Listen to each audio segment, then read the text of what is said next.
Selamat datang kembali. Hari ini kita mau ngupas tuntas satu buku yang lagi rame banget dibicarakan, The Psychology of Money dari Morgan Housel. Betul. Banyak dari Anda yang minta kami untuk menyaring intisarinya, terutama buat yang mungkin baru pertama kali ya dengar soal ini.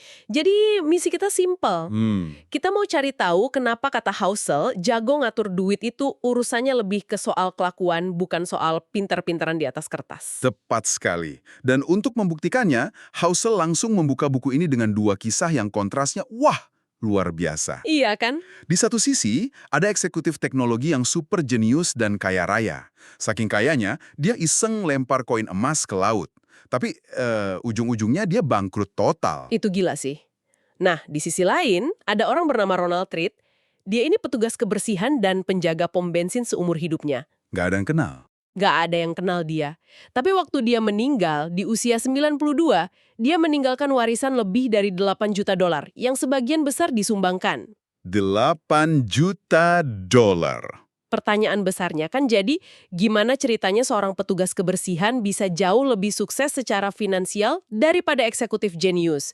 Nah, jawabannya ternyata ada di psikologi, bukan di rumus matematika. Mari kita gali lebih dalam. Oke. Oke, kita mulai dari ide besar pertama, yang menurut saya fundamental banget. Judul babnya, Tidak Ada Yang Gila. Hmm, Housel bilang, apa yang terlihat gila bagi Anda soal uang bisa jadi sangat masuk akal bagi orang lain. Dan ini bukan karena salah satu dari kita lebih pintar. betul. Ini karena pengalaman pribadi kita yang sebenarnya cuma secuil kecil dari semua yang terjadi di dunia. Housel bilang sekitar 0,000000001%. Kecil banget itu. Kecil banget. Tapi pengalaman secuil itu membentuk hampir 80% cara kita memandang dunia. Apa yang kita alami langsung, itu efeknya jauh lebih dahsyat daripada pelajaran dari buku atau nasihat orang. Tunggu, 80% itu angka yang sangat tinggi. Berarti data dan fakta hampir tidak ada gunanya dong kalau kita sudah punya keyakinan sendiri dari pengalaman? Nah, itu dia poinnya. Bukan berarti data tidak berguna, tapi keyakinan yang tertanam dari pengalaman itu sangat sulit digoyahkan. Morgan Housel kasih contoh bagus soal ini. Oke, bayangkan dua orang. Satu lahir tahun 1950, satunya lagi lahir tahun 1970. Orang yang lahir tahun 1970, di masa remajanya, dia melihat pasar saham naik gila-gilaan, hampir 10 kali lipat. Itu yang dialami. Sementara yang lahir tahun 1950, di masa remajanya, pasar sahamnya justru stagnan, nggak kemana-mana kalau disesuaikan dengan inflasi. Pengalaman masa muda mereka soal investasi itu bumi dan langit. Tentu saja pandangan mereka seumur hidup tentang resiko saham bakal beda total.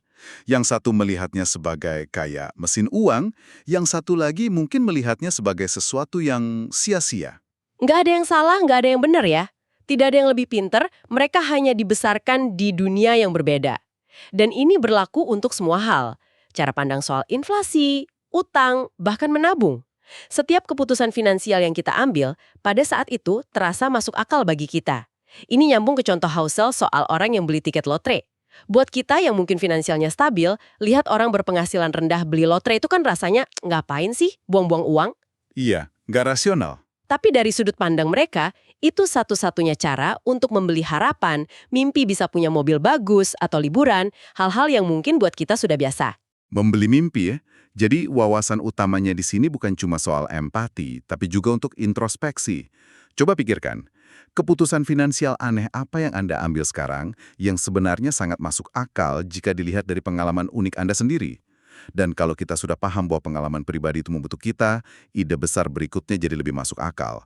Housel bilang, kita harus mengakui ada dua kekuatan gaib yang selalu bermain, keberuntungan dan risiko. Dua sisi koin yang sama. Dua sisi dari koin yang sama. Oke, jadi pengalaman membentuk kita, tapi kan hidup nggak cuma soal keputusan kita kan? Ada faktor X-nya. Cerita Bill Gates di buku ini contoh yang paling pas. Ya, kita semua setuju dia jenius. Tapi ada satu keberuntungan luar biasa yang sering dilupakan. Dia sekolah di Lakeside School, salah satu dari segelintir sekolah di seluruh dunia pada tahun 1968 yang punya komputer. Peluangnya 1:1.000.000. 1:1.000.000. Tanpa akses ke komputer di usia semuda itu, mungkin cerita Microsoft akan sangat berbeda. Itu sisi keberuntungannya. Nah, sisi lainnya adalah risiko. Nah, ini dia. Di sekolah yang sama, Dietz punya teman karib bernama Ken Evans. Sama jeniusnya, sama ambisiusnya. Mereka sudah berangan-angan mau bikin perusahaan bareng. Oh ya, Tapi, Ken meninggal dalam kecelakaan saat mendaki gunung sebelum lulus SMA. Dia kena risiko yang peluangnya juga 1:1.000.000. kisah Ken Evans itu bikin merinding. Jadi intinya, kita bisa melakukan semua hal dengan benar, tapi satu nasib buruk bisa menghapus semuanya. Itu terdengar sangat pesimis. Betul. Bagaimana cara kita menyikapi fakta yang menakutkan itu? Caranya adalah dengan mengubah fokus kita. Housel menyarankan, jangan terlalu memuja individu yang sukses luar biasa, seperti Bill Gates atau Elon Musk, karena keberuntungan ekstrim itu sulit sekali ditiru. Nggak bisa di-copy-paste ya? Nggak bisa. Sebaliknya, cari pola-pola umum dari banyak orang yang sukses. Misalnya pola kebiasaan menabung, kesabaran, dan pemikiran jangka panjang. Pola-pola ini lebih bisa diandalkan dan ditiru daripada berharap dapat lotre keberuntungan 1:1.000.000. Bener juga. Jadi, saat kita melihat kesuksesan orang lain, jangan langsung berpikir, dia pasti lebih pintar. Atau sebaliknya, saat melihat kegagalan, jangan langsung menghakimi, dia pasti bodoh. Tepat. Bisa jadi ada peran keberuntungan atau risiko yang tidak kita lihat. Ini juga berlaku untuk diri kita sendiri. Kalau kita lagi sukses, ada baiknya sedikit rendah hati, mengakui mungkin ada faktor bejo. Dan kalau lagi gagal, jangan terlalu menyalahkan diri sendiri. Betul sekali. Kesadaran ini membawa kita ke jebakan psikologis berikutnya yang sangat berbahaya, yaitu saat kesuksesan justru menjadi bumerang. Nah, ini bagian yang nyentil banget. Ada cerita soal penulis Joseph Heller yang menulis novel terkenal Catch-22. Yap. Suatu hari, dia lagi di pesta seorang miliarder. Temennya, Kurt Vonnegut, bilang ke dia, "Lihat tuh, manajer investasi itu kemarin dapat uang lebih banyak dalam sehari daripada seluruh royalti novelmu seumur hidup." Wow. Jawaban Heller luar biasa. Dia bilang, "Iya, tapi saya punya sesuatu yang tidak akan pernah dia miliki. Rasa cukup." Kata cukup itu kuncinya. Housel menyoroti dua contoh ekstrim. Rajat Gupta, seorang CEO global yang hartanya sudah 100 juta dolar, dan Bernie Madoff, pebisnis Wall Street yang sudah sangat kaya dan dihormati. Dua-duanya di puncak dunia. Sudah di puncak. Keduanya sudah punya segalanya, uang, status, kekuasaan. Tapi mereka mempertaruhkan reputasi, kebebasan, dan keluarga hanya untuk dapat lebih banyak lagi. Mereka terjebak dalam apa yang disebut perbandingan sosial. Perbandingan sosial ini memang racun. Selalu ada ikan yang lebih besar di laut. Selalu ada orang yang lebih kaya. Selalu. Housel kasih contoh pemain bisbol yang gajinya 36 juta dolar setahun, tapi merasa miskin karena timnya main bareng manajer investasi yang penghasilannya 340 juta dolar setahun. Gila kan? Nggak ada habisnya. Satu-satunya cara menang dalam permainan membanding-bandingkan ini, kata Housel, adalah dengan menolak untuk bermain. Dan ini bukan cuma soal menahan diri. Ini soal memahami apa yang sebenarnya dipertaruhkan. Rajat Gupta dan Bernie Madoff mempertaruhkan hal-hal yang tidak ternilai, seperti reputasi dan kebebasan, demi keuntungan finansial tambahan yang sebenarnya tidak mereka butuhkan. Padahal mereka sudah cukup. Sudah lebih dari cukup. Keterampilan finansial tersulit itu bukan soal mencari untung, tapi soal membuat tiang gawang berhenti bergerak. Tahu kapan harus bilang cukup dan berhenti mengambil risiko yang tidak perlu. Oke, jadi kita harus tahu kapan harus berhenti. Tapi gimana cara membangun kekayaannya dari awal tanpa harus ambil risiko gila-gilaan? Disinilah Housel mengenalin dua ide kembar yang jadi jantung dari buku ini. Kekuatan bunga berbunga atau compounding, dan pentingnya bertahan hidup. Untuk compounding, Housel pakai analogi yang indah. Zaman es. Zaman es tidak terjadi karena ada satu musim dingin yang ekstrim dinginnya. Bukan karena satu badai salju besar ya? Bukan. Zaman es terjadi karena selama ribuan tahun, musim panasnya sedikit lebih sejuk dari biasanya. Akibatnya, salju dari musim dingin sebelumnya tidak sempat meleleh sepenuhnya. Lapisan tipis salju itu menumpuk, sedikit demi sedikit, tahun demi tahun, sampai akhirnya menutupi seluruh planet. Hal-hal besar seringkali dimulai dari pertumbuhan kecil yang konsisten. Betul. Contoh nyatanya Warren Buffett. Semua orang tahu dia investor hebat. Tapi rahasia terbesarnya bukan cuma keahlian, tapi waktu. Waktu. Dari total kekayaannya yang sekitar 84,5 miliar dolar, 81,5 miliar diantaranya atau lebih dari 95% dia dapatkan setelah usianya yang ke-65. Itu gila. Dia mulai investasi dari umur 10 tahun. Dia memberikan waktu yang sangat panjang bagi efek bola salju itu untuk bekerja. Betul. Tapi, dan ini bagian yang paling krusial, compounding yang ajaib itu tidak akan pernah terjadi kalau Anda tidak bisa bertahan dalam permainan. Mendapatkan uang dan mempertahankan uang itu dua keahlian yang sama sekali berbeda. Mendapatkan uang itu butuh optimisme, berani ambil resiko, dan tampil di luar sana. Tapi mempertahankan uang butuh kebalikannya, butuh sedikit pesimisme, kerendahan hati, dan paranoia.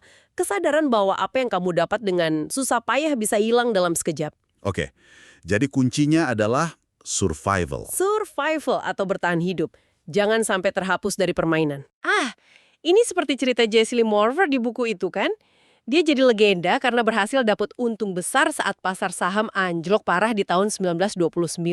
Dia jadi super kaya. Benar. Tapi beberapa tahun kemudian, dia kehilangan segalanya karena terlalu percaya diri dan mengambil resiko yang semakin besar. Sampai akhirnya dia bangkrut. Dia jago mendapatkan uang, tapi gagal mempertahankannya. Jadi pesan praktisnya adalah jangan terobsesi mengejar keuntungan setinggi-tingginya sampai lupa menyiapkan benteng pertahanan. Punya dana darurat, tidak terlalu banyak utang, dan punya rencana yang fleksibel, itu bukan berarti Anda main aman. Justru itu cara main pintar ya. Itu artinya, Anda memastikan diri Anda bisa terus bermain cukup lama agar compounding punya waktu untuk melakukan keajaibannya. Oke, semua ini masuk akal. Kita harus paham psikologi kita sendiri, tahu kapan merasa cukup, dan fokus pada bertahan jangka panjang. Tapi, buat apa sih semua ini? Untuk apa kita repot-repot mengumpulkan uang? Dan jawaban Housel di sini, menurut saya, adalah bagian paling mencerahkan dari seluruh buku. Tujuannya bukan mobil mewah, rumah besar, atau barang-barang mahal. Bukan buat pamer. Bukan. Nilai tertinggi dari kekayaan adalah bisa bangun tidur di pagi hari dan berkata, hari ini saya bisa melakukan apapun yang saya mau. Kebebasan, mengendalikan waktu kita sendiri, itu imbal hasil tertinggi yang bisa dibeli dengan uang.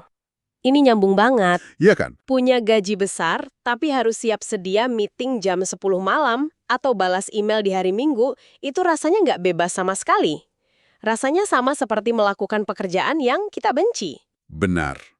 Dan ini terhubung dengan konsep kekayaan adalah apa yang tidak Anda lihat. Saat kita melihat seseorang mengendarai Ferrari, kita tidak melihat kekayaan, wealth orang itu. Kita melihat kemewahan, richness mereka. Kita cuma lihat uang yang dibelanjakan. Kita melihat bukti bahwa mereka baru saja menghabiskan uang. Kekayaan yang sesungguhnya adalah aset finansial yang tidak dibelanjakan. Kekayaan adalah mobil bagus yang tidak jadi dibeli, jam tangan mewah yang dilewatkan. Kekayaan adalah uang yang bekerja untuk Anda, memberikan Anda pilihan dan fleksibilitas. Wah, ini mengubah cara pandang soal menabung. Jadi tujuan menabung itu bukan cuma untuk beli rumah atau pensiun. Tujuan menabung adalah untuk membeli kebebasan, membeli opsi. Membeli opsi, betul. Punya cukup tabungan, bahkan yang bunganya nol sekalipun, bisa memberikan imbal hasil luar biasa berupa ketenangan pikiran. Ketenangan untuk bisa berhenti dari pekerjaan yang menyiksa, atau menunggu peluang karir yang lebih baik, atau menghadapi kondisi darurat tanpa harus panik berutang. Ada satu kalimat dari Housel yang jujur aja langsung ngena banget buat saya. Yang mana tuh? Hal-hal yang belum pernah terjadi sebelumnya, terjadi sepanjang waktu. Iya, itu emang kayak paradoks ya kedengerannya. Iya kan? Tapi kalimat ini jadi kunci buat ngerti kenapa ngelola uang itu lebih kayak seni psikologi, bukan ilmu pasti di atas spreadsheet. Sejarah itu kan studi tentang perubahan, ya kan? Betul, tentang evolusi. Tapi anehnya, justru dalam hal keuangan, kita malah sering pakai data sejarah itu kayak peta pasti buat masa depan. Nah, kenapa pendekatan ini bisa jadi jebakan yang bahaya banget? Karena pasar saham dan ekonomi itu bukan laboratorium fisika yang steril, penulis ngutip fisikawan hebat Richard Feynman. Oh ya? Feynman pernah bilang, bayangkan betapa jauh lebih sulitnya fisika jika elektron punya perasaan. Nah, Oke, saya ngerti arahnya. investor itu punya perasaan, punya rasa takut, serakah, ragu-ragu. Emosi inilah yang bikin perilaku pasar itu mustahil diprediksi cuma dengan melihat data masa lalu. Ini yang disebut kekeliruan sejarawan sebagai peramal. Kita terlalu percaya diri gitu ya, sama data yang udah ada. Betul, seolah-olah masa depan itu cuma pengulangan dari masa lalu. Padahal, buku ini justru menekankan kalau peristiwa-peristiwa paling dahsyat dalam ekonomi yang benar-benar ngegerakin dunia, Itu justru peristiwa-peristiwa ekstrim yang nggak ada presidennya. Kejadian langka yang nggak pernah kebayang sebelumnya. contoh yang dia kasih soal ini benar-benar membuka mata sih. Yang soal rantai peristiwa itu ya. Iya. Gimana serangan 911 itu ternyata punya hubungan sama utang pinjaman mahasiswa di Amerika belasan tahun kemudian. Itu gila sih runutannya.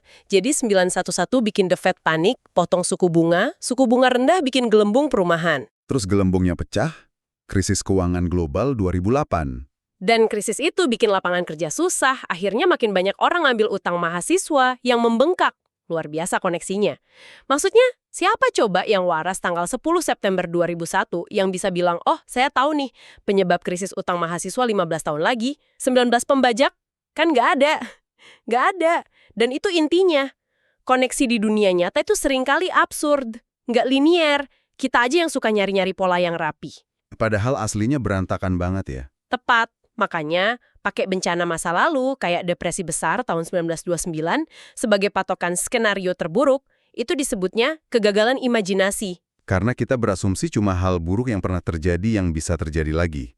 Padahal selalu ada hal buruk baru yang nggak kita duga. Jadi kalau kita kutip Daniel Kahneman, yang juga disinggung di buku ini, Pelajaran dari kejutan di masa lalu itu bukan untuk mencoba memprediksi kejutan di masa depan. Pelajarannya lebih simpel. Dunia ini pada dasarnya memang mengejutkan. Titik. Dan itu langsung bikin kita bertanya-tanya kan? nah, Kalau semuanya serba mengejutkan dan nggak bisa diprediksi, terus gimana caranya kita bisa bikin rencana keuangan? Pasrah aja gitu. ya jangan juga. Nah, disinilah Housel ngenalin satu senjata andalan buat ngelawan ketidakpastian ini. Dia sebut room for error, ruang untuk kesalahan. Ini konsep yang kuat banget tapi sering disalahpahami. Orang mikir ini artinya kita harus pesimis atau main aman terus, padahal bukan itu. Iya, analoginya itu pas banget soal penghitung kartu profesional di permainan blackjack. Brilian itu. Seorang penghitung kartu kan nggak pernah tahu pasti kartu berikutnya apa. Mustahil. Tapi mereka tahu probabilitasnya. Betul. Kapan peluangnya bagus, kapan lagi jelek. Pas peluangnya bagus, mereka naikin taruhan. Pas jelek, mereka turunin. Tapi yang paling penting, Mereka nggak pernah mempertaruhkan semua chip mereka dalam satu putaran. kenapa? Karena mereka tahu mereka bisa salah. Selalu ada faktor acak di sana. Nah, ruang untuk kesalahan itulah chip yang mereka sisain yang bikin mereka bisa tetap main. Daya tahan. Itu kuncinya, survival. Ini kan pada dasarnya sama kayak idenya margin of safety dari Benjamin Graham ya. Mentornya Warren Buffett. Persis. Ada kutipan emas dari Graham di buku ini. Tujuan dari margin of safety adalah untuk membuat ramalan tidak lagi diperlukan. Wah, itu dalam banget. Iya kan? Jadi Anda nggak perlu jago meramal kalau Anda punya penyangga yang cukup tebal buat nyerap uncangan. Dengan punya celah antara harapan dan kenyataan, di mana kita tetap bakal baik-baik aja, kita itu sebenarnya lagi membeli ketahanan. Dan kita memastikan kita nggak akan terlempar dari permainan di saat-saat terburuk. Karena cuma dengan tetap di dalam permainan, keajaiban bunga majemuk itu bisa bekerja. Contoh nyata dari Bill Gates itu juga kuat banget.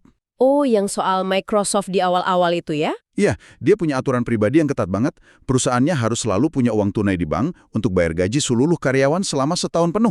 Setahun penuh. Bahkan kalau pendapatan mereka tiba-tiba jadi nol. Itu kan ruang untuk kesalahan yang ekstrim banget. Orang lain mungkin mikir, kenapa nggak uangnya diinvestasiin aja biar tumbuh lebih cepat? Tapi bagi Gates, itu bukan soal memaksimalkan untung. Itu soal Bisa tidur nyenyak di malam hari. tepat tahu bahwa apapun bencananya, Microsoft bakal selamat. Terus ada cerita yang lebih aneh lagi, yang soal tank Panzer Jerman itu. Oh iya, yang soal tikus. Tapi pas dibutuhin, banyak yang nggak bisa jalan. Masalahnya, tikus lapangan masuk ke dalam tank terus ngerogotin kabel-kabel listriknya. Itu kan risiko yang nggak ada di buku manual perang manapun. Dan itu inti pesannya, Anda nggak bisa merencanakan semua resiko, apalagi yang paling aneh. Satu-satunya cara ya dengan menghindari yang namanya single point of failure. Ketergantungan mutlak pada satu hal. Betul, kalau itu gagal, semua hancur. Kalau kita tarik ke keuangan pribadi kita, titik kegagalan tunggal terbesar bagi kebanyakan orang itu apa dong? Cuma bergantung pada gaji bulanan buat nutupin semua pengeluaran, tanpa tabungan yang cukup. Kalau gaji itu hilang karena PHK atau krisis, Seluruh bangunan keuangan Anda bisa runtuh seketika. Makanya Warren Buffett bilang, Anda perlu menabung untuk hal-hal yang bahkan tidak bisa Anda bayangkan. Bukan cuma buat DP rumah atau pensiun ya? Bukan, tapi buat tikus yang menggerogoti kabel Anda. Oke, jadi dunia muar penuh kejutan. Kita butuh penyangga. Tapi, ternyata ceritanya nggak berhenti di situ. Buku ini kemudian belok ke arah yang menarik banget. Ke arah internal ya. Iya, Housel bilang, sumber ketidakpastian terbesar itu seringnya bukan dari luar, tapi dari dalam diri kita sendiri. Benar, ini salah satu ide yang paling menantang sih dari buku ini. Dia ngenalin konsep psikologis yang namanya ilusi akhir sejarah. Saya harus ngaku, bagian ini ngena banget buat saya. Intinya kan, kita semua jago banget ngelihat ke belakang terus bilang, wah gue udah banyak berubah ya 10 tahun terakhir. Haha, iya. Dulu suka ini, sekarang suka itu. Tujuannya dulu A, sekarang B. Kita sadar banget perubahan di masa lalu. Tapi anehnya, kita mikir kalau 10 tahun ke depan, kita bakal tetap sama kayak diri kita yang sekarang. Padahal itu kan nggak mungkin, itu ilusi yang kuat banget. Kita meremehkan kapasitas diri kita sendiri untuk berubah. Dan ini dampaknya besar banget ke rencana keuangan jangka panjang. Rencana kaku yang dibuat sama diri kita umur 20 tahun. Bisa jadi kayak penjara buat diri kita yang umur 40 tahun. Cerita personal dia tentang temennya yang jadi dokter itu sedih banget sih. Iya, dari remaja, impiannya cuma satu, jadi dokter. Berjuang mati-matian, ngorbanin masa muda, akhirnya berhasil. Tapi beberapa tahun praktik, dia malah bilang itu karir yang mengerikan. Stres dan jam kerja yang gila udah ngancurin hidupnya. Cita-cita yang dipegang teguh sama dirinya di umur 18 jadi sumber penderitaan buat dirinya di umur 30-an. Ini kan jadi pertanyaan besar ya. Gimana kita bisa bikin rencana buat 30 tahun ke depan kalau kita yang ngejalanin rencana itu nanti adalah orang yang beda? Ini ide yang agak menakutkan, tapi sekaligus membebaskan juga. Jadi gimana dong solusinya? Buku ini ngasih 2 saran praktis.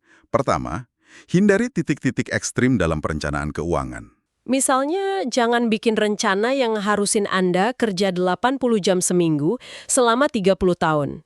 Kemungkinan besar diri Anda di masa depan bakal benci sama rencana itu. Atau sebaliknya, jangan juga berasumsi bakal selamanya bahagia hidup super hemat demi pensiun dini di umur 35. Bisa jadi diri Anda umur 45 nanti pengen lebih nyaman atau punya hobi baru yang mahal.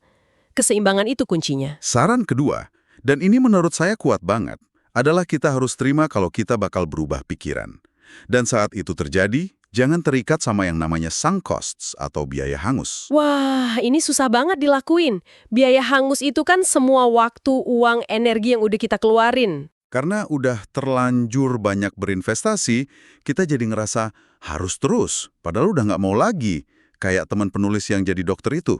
Contoh dari Daniel Kahneman lagi-lagi ekstrim tapi. Mengena? Yang soal draft buku itu ya. Iya. Dia bisa ngerjain draft berbulan-bulan, terus suatu pagi dia bangun, baca lagi, dan ngerasa itu nggak bagus. Terus dia apain? Dia bisa meledakkan draft itu, hapus semua, mulai dari awal, tanpa penyesalan. Baginya, saya tidak punya biaya hangus. Wow. Waktu yang kemarin itu adalah biaya untuk nemuin ide yang lebih baik hari ini. Menerima perubahan itu bikin kita bisa terus maju. Oke, jadi kita udah bahas ketidakpastian dari luar dan dari dalam. Semua ini pada akhirnya ngerucut ke satu pola pikir kunci ya. Betul, satu pola pikir biar kita bisa bertahan, yaitu tentang memahami harga dari kesuksesan finansial, harga yang sering nggak kelihatan. Nggak ada label harganya. Tepat. Kita sering mikir sukses investasi itu hasil dari analisis brilian. Tapi Housel bilang sukses jangka panjang itu lebih soal kemampuan nanggung biaya tak terlihat ini. Dia bilang, investasi yang sukses menuntut harga, tapi mata uangnya bukan rupiah atau dolar. Mata uangnya itu volatilitas, ketakutan, keraguan, ketidakpastian, dan penyesalan.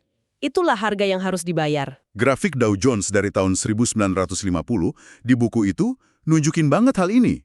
Jangka panjangnya naik luar biasa, tapi banyak banget periode di mana pasar itu di bawah titik puncaknya. Nah, periode-periode itulah saat di mana harga itu harus dibayar. dan disinilah letak perbedaan psikologis yang krusial, yang jadi inti dari semuanya. Kita harus belajar ngelihat harga ini sebagai biaya atau fee, bukan sebagai denda atau fine. Nah, ini dia. Bedanya apa tuh? Fee sama fine, kedengarannya kan mirip-mirip. Wah, beda banget. Beda secara psikologis. Denda itu kan hukuman karena kita salah. Kayak didenda karena parkir sembarangan. Betul. Reaksi kita terhadap denda itu pasti mencoba menghindarinya. Sedangkan biaya, itu ongkos untuk dapat sesuatu yang berharga. Analogi Disneyland yang dia pakai itu brilian banget sih. Iya kan? Anda bayar katakanlah 1 juta rupiah buat tiket masuk. Itu biaya untuk dapat pengalaman seru seharian di sana. Anda bayarnya rela. Kita nggak ngelihat itu sebagai denda. Nggak mikir, sial gue didenda 1 juta cuma buat masuk gerbang. Tepat sekali. Nah, volatilitas dan penurunan pasar itu adalah tiket masuk ke arena investasi jangka panjang. Itu biaya yang harus Anda bayar untuk dapat potensi imbal hasil yang lebih tinggi. Kalau kita lihat penurunan pasar 20% itu sebagai denda karena kita salah ambil keputusan, Pasti panik. kita bakal coba menghindarinya. Jual semua investasi di harga rendah, mikir, gue nggak mau didenda lagi. Dan dengan begitu, Anda justru bayar harga ganda. Udah rugi, kehilangan kesempatan buat ikut pemulihan pasar lagi. Tapi kalau kita lihat itu sebagai biaya, sebagai tiket masuk yang udah diantisipasi, Reaksi kita bakal beda. Kita akan bilang, oke, ini dia bagian yang nggak enaknya. Ini biaya yang harus gue bayar. Nggak apa-apa, gue akan tetap di sini. ini pergeseran cara pandang yang fundamental banget ya. Sangat, sangat menentukan. Jadi kalau kita coba rangkum perjalanan kita hari ini, dunia ini pada dasarnya nggak bisa diprediksi. Dan yang lebih mengejutkan, diri kita di masa depan pun juga. Karena dua hal itu, kunci sukses finansial bukan soal bikin ramalan yang lebih akurat, melainkan soal membangun ruang untuk kesalahan yang cukup besar lewat tabungan dan fleksibilitas. Supaya kita bisa bertahan dari kejutan apapun. Dan yang paling penting, mengubah cara pandang kita terhadap gejolak. Melihatnya bukan sebagai denda, tapi sebagai biaya yang wajar untuk dibayar. Pada akhirnya, seperti yang diakui Housel sendiri, tujuan utamanya itu bukan buat memaksimalkan setiap rupiah. Tujuannya sesuatu yang jauh lebih berharga. Kemandirian. Iya, kemampuan untuk mengendalikan waktu kita sendiri. Bangun pagi dan bisa bilang, saya bisa melakukan apapun yang saya mau hari ini. Itulah imbal hasil tertinggi yang bisa ditawarkan oleh uang. Sebuah tujuan yang cukup kuat untuk bikin kita mau nanggung semua ketidakpastian di sepanjang jalan. Sebagai penutup, kami mau kasih Anda satu pertanyaan buat direnungkan, yang kami ambil dari gagasan lain di buku ini. Housel menyarankan agar kita mendefinisikan dengan sangat jelas permainan apa yang sebenarnya sedang kita mainkan dalam hal keuangan. Mendengar tips pakar di TV dipengaruhi oleh tindakan orang lain yang memainkan permainan yang sama sekali berbeda, orang lain yang punya tujuan, jangka waktu, dan toleransi resiko yang sangat-sangat berbeda dari Anda? Dan kalau jawabannya adalah ya, Mungkin sudah saatnya untuk berhenti melihat ke papan skor mereka dan mulai fokus untuk memainkan permainan Anda sendiri.